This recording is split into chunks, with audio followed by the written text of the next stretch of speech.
Alright, ladies and gentlemen, new week, new Odyssey. What have we got in store? Invisibloons.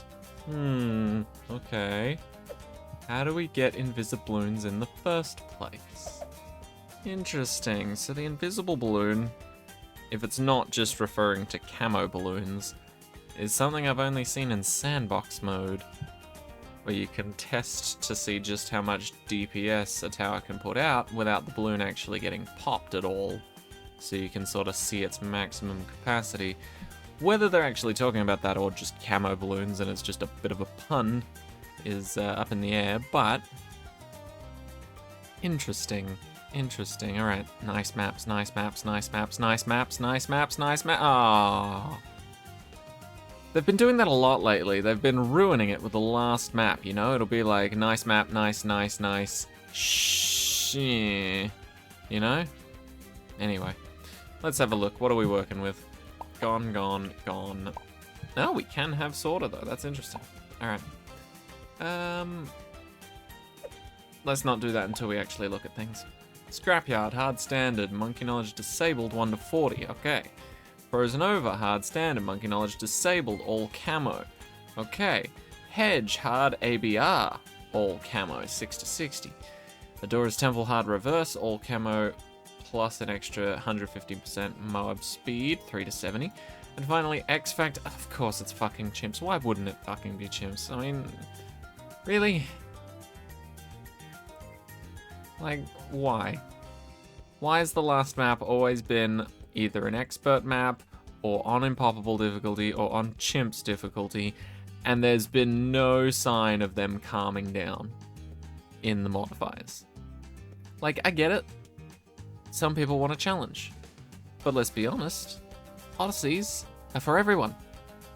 Odysseys, at least in my mind, should be completable by everyone. You want to have a competition? That's great. Go to races, go to bosses, go to contested territory. Plenty of outlets for it.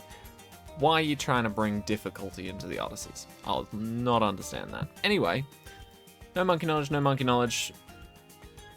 Yeah, so these two maps right here, that's where you can use your monkey knowledge. That's it. As well. Like, once again, like, I would be perfectly fine with all of this if you just ripped that off and put standard. You know, because then you can at the very least put monkey knowledge on if you're struggling and be like, oh, maybe monkey knowledge will help me out, or, ooh, I'm not really good at X Factor on hard difficulty. Monkey knowledge are gonna have to carry me here. And for a pretty low amount of monkey knowledge, that can happen. But this is disappointing to see, honestly. Anyway, let's get ready. At least they don't nerf the fucking towers. The only difficult map's the last one. We won't be needing banana farms. Otherwise, good for global camo, good for early camo starts, good for everything. Good for ultimate map range, same thing. Good starting tower, good sort of middle-ish tower. Are there a lot of water maps? Not really. I don't really use subs on this map, and I don't really use them on that map either, so I don't think we'll bring subs today.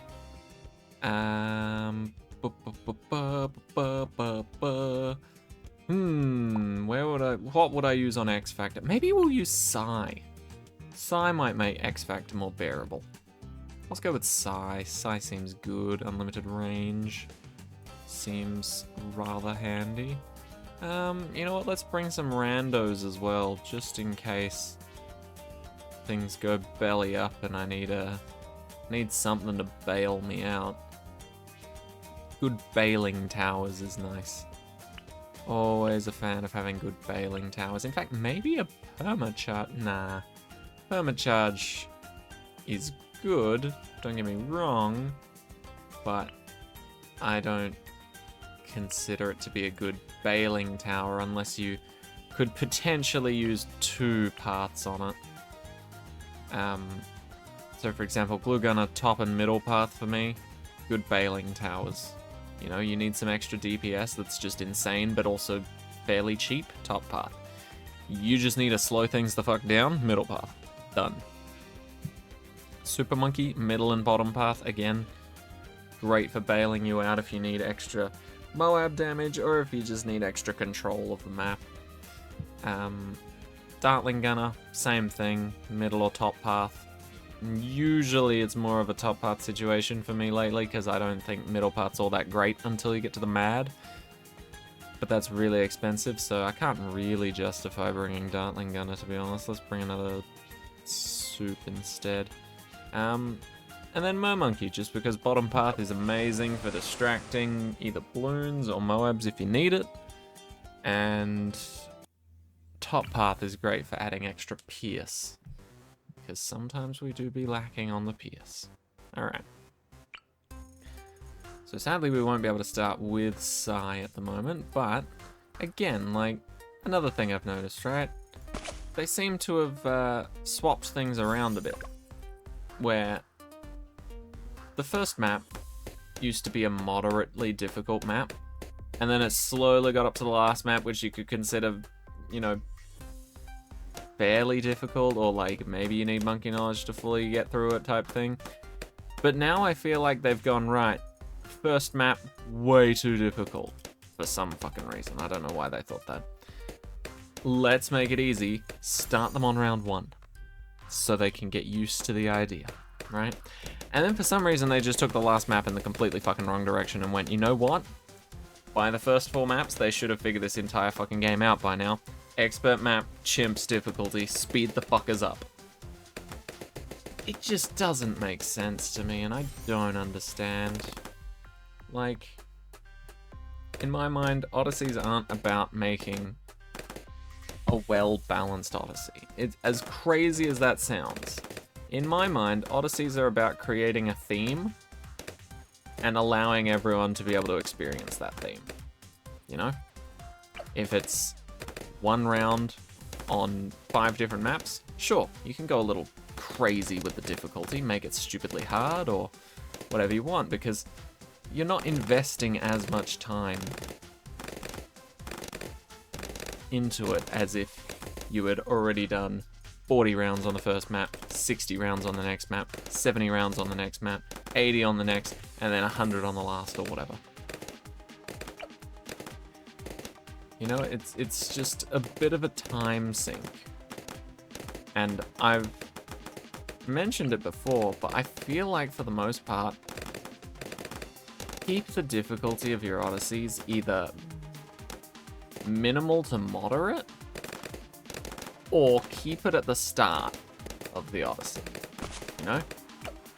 Like, I know kind of ruins it once you get past the start, you know, there's no difficulty ramp anymore, it's just more easy, more chill or whatever. In extreme mode though, that may not be the case. If you put your most difficult map at the start of extreme mode, that forces people to use a lot of towers. When ordinarily, at least for me, I purposely farm up towers in the early game. Because I know that 1 to 40, I could do this solo with just Psy and a Wizard, or Psy and a Ninja Monkey, or a Dart Monkey, or a Sniper, you know? Whereas, if it was extreme mode, and the hardest map was first, now that would leave people with not much to work with in the late game, which I think could be interesting. Anyway, I'm gonna stop ranting because I feel like I do this every week now because Ninja Kiwi just love throwing chimps on expert difficulty maps for no reason. Anyway, I've had an okay day today. It's been alright. It's been alright.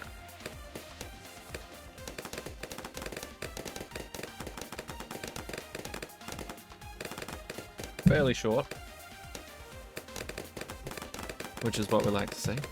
And it's actually my partner's birthday tomorrow, so if you're listening to this, happy birthday. If you're not, fair enough. Didn't really expect you to.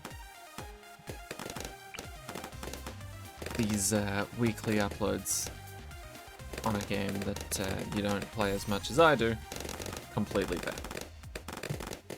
What should we get? Balloon Jitsu? Balloon Jitsu would be nice. Can you pop leads? No, you can't. Never mind. Let's go for this guy. That'll do it.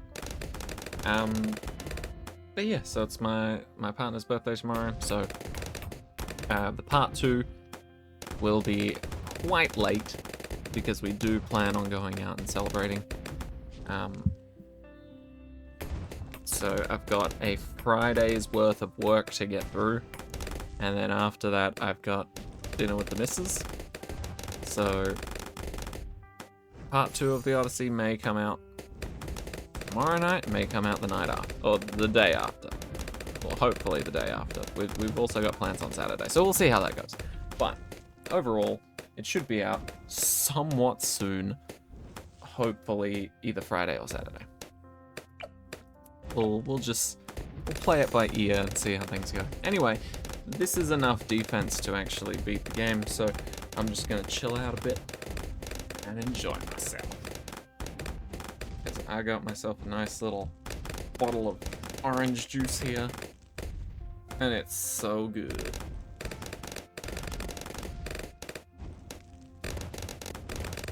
Oh. Also, I walked home from work the other day, and now my feet have blisters. Also, even more terrifying than that. So, in my backyard, I wonder if I can figure out exactly what type of spider it is. Australian spider.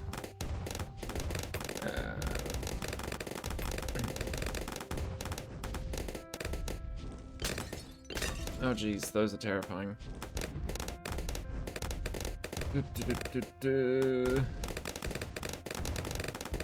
we go. What type is it? I don't know, but they all look terrifying. Oh god. Ah! Common spiders in Australia and how to identify and deal with them. That sounds like a useful website. I'll try and find the exact name of it so you guys can look it up for yourself. Next. Redback, brown house spider, ground spider, black house spider, white spider with black, black spider with a white stripe, huntsman spider. I've seen those before. One was on the outside of my window. Thank fuck it was there and not on the inside, because I would not be living in this room anymore because it would be burnt down. Grey spider, small brown house spider, rare spiders. What spider is this? Oh. Ah, okay, they do have pictures. They do have pictures. Maybe I can identify it. Sorry, I will not be leaving you guys hanging. There we go. That'll sort it. It's not a funnel web. Not a daddy long legs. But those ones are the nice ones. If you ever hear an Australian talk about daddy long leg spiders, just know they are the good ones. You see those in your house and you think to yourself, fuck yes, kill those fucking flies and mosquitoes. Thank you. Right? Redback, on the other hand, fuck no. Get the fuck away from me and my house. Don't kill my pets. Okay, tarantula, huntsman. Yeah, huntsman's a fuck off big spider. Wolf spider? No, that's not it. Jumping spider? No. Orb weaving? No. But we're getting somewhere. Black house spider? Ooh. Oh wow, there's a what to do if you get bit section. Okay, I can't find it. Anyway, whatever. Oh, maybe it's whatever the fuck that is. See more pictures. Hold on, maybe I can find it.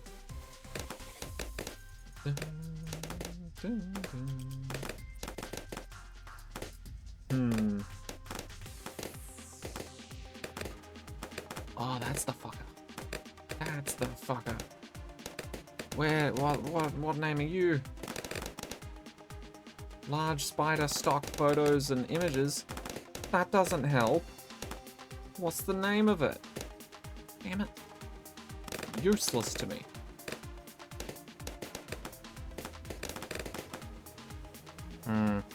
Oh. I can't seem to immediately find... Oh, maybe it's this one? Maybe it's this one? No. Maybe it is? Okay. Well... Okay, the closest I can find that looks like it is called a golden orb weaving spider. That is a spider that is currently in my backyard. Now let me tell you this. There's actually currently 3 or 4 of them living in my backyard. I know this because they make big fuck-off webs. They sit in the middle of them, and it looks like there's a trail of dead fucking insects living in that web with them. And they sit at the bottom of that trail of dead bodies, and they just hang out. They just hang out, fucking staring at you. They're in the middle of their web pretty much every time you go to look at them. They're just fucking giving you the stink eye. They're just fucking staring at you like, what? I feel like if they could speak, their first words when you look at them would be, what cunt? You just immediately get terrible fucking vibes from them. And you wouldn't even have to do anything. You just look at them and you'd be like, oh, nothing. You do you, man. Anyway, there's like 3 or 4 of those in the garden at the moment. 3 of them are bunched up together. One of them is just randomly on the other side of the garden. I don't know. Maybe he's different. Maybe they've ostracized him because he's different. I don't know. Maybe spiders are super racist or stereotypical or some shit. I don't know. I prefer to stay the fuck away from them. Anyway, those spiders, terrifying. They've got their little trail of bodies in their web. They sit in the middle of their web, and they just hang out, right? Essentially just body blocking the entire path that they're taking up, right? And these motherfuckers, I'd say, are like, for my Americans out there, either 1 or 2 inches long. For all my metric friends, maybe around like 10 centimeters. Maybe a bit smaller, bit bigger. I don't know, give or take. Anyway, there's like 3 or 4 of them in the backyard, and I just shudder thinking about them. So I'm not a big fan of anything really that's like bug-like or small like that. Like, I don't know why a daddy long-legged spider is so fine for me. Mainly because I think I see them and I feel bad for them because they're so small and puny compared to other spiders, and I'm just like, oh, you couldn't hurt anything. And they typically run away from you if you interact with something around them or like that touches their web. I assume most spiders would do that because that's like a common sense thing, right? Big motherfucker comes fucking with your shit, you're just gonna be like, I'm out of here, goodbye. But I don't want to test that with the bigger spiders, you know? I'm worried one of them will be like, fuck it, let's go. And I don't want to be there when it decides that. So anyway, there's like 3 or 4 of them in the backyard. They're fairly out of the way, you know, it's not like they're setting up right outside the back door for you to walk into. But on my walk home the other day, I saw a couple of those guys. Do you want to know how many I saw in total? Because I'll tell you right now, I saw a couple of them, and then I saw a couple more. That happened for a while. I lost count at around 35. And that was all along one strip of pathway. Now, I lost count around 35 because, number 1, I had counted 35 and then I thought to myself, what the fuck, this is insane. But number 2, because I was thinking more and more that, like, the more I just look off to the left as I'm walking down this path and I'm counting them, the more likely I am to not see the one right in fucking front of me, and then I just walk into it. And then I put that own thought in my head, and I was like, right, I'm not gonna look for them anymore. I'm just gonna look straight ahead and make sure I'm not walking into any. But goddamn, 35! And most of them were clustered fairly close together. Like, you'd think that having 2 spiders less than a meter away from each other with a big enough web, surely one of them's poaching food from the other, right? Surely one of them's a slightly better fly-by zone, and so it just gets all the food and the other one just has to fucking deal with it? I don't know. I really don't know. Anyway, I think it's the golden orb weaving spider. I think. Can't guarantee it, but from pictures that I've seen and from names attached to those pictures, golden orb weaving spider is scary motherfucker. I don't know if it's harmful. I didn't actually read into it when I was looking it up, but yeah, not a big fan of them. Not a big fan of them, and yet a lot of them seem to be hanging out nearby. So that's good. That's great. We love that. Anyway, Odyssey Part 1 done. I didn't even look into what these maps were, threat-wise. Oh, all camo. Would you look at that? We managed. Anyway, Part 2, as always, will be coming out either tomorrow or Saturday, depending on how things go with the birthday. But we'll feature these 3 maps. And look at that, we can use Monkey Knowledge on 2 of them. Anyway, that's going to do it for Invisibloons. Thank you all so much for watching. I hope you enjoyed. I'll see you all in the next one. Take care, everybody.